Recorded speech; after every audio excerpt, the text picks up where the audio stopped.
बनेगा। सब मैंने रेडी करके रखा, ज़्यादा स्पाइसी नहीं बनेगा आज। तो मैंने अंडा को पहले बॉईल किया था, तो उसके बाद ये ड्राई करेगा। उसके बाद इसका साथ में अपने ग्रेवी जो हम कट के रखा है ना, टोमेटो वगैरह, तो उसका साथ में ग्रेवी बनेगा।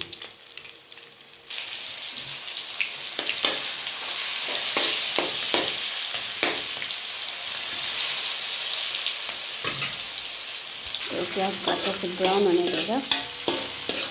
लहसुन प्याज सब डाल दिया। अब अदरक का पेस्ट डाल सकता है, तो हम लोग अभी अदरक नहीं खाएगा क्योंकि हम गेंदा किया, इसलिए अदरक नहीं खाएगा।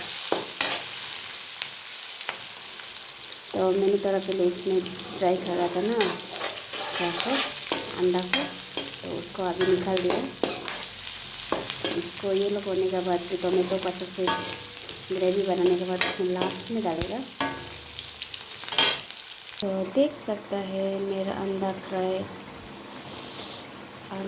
फ्राई रेडी हो चुका है।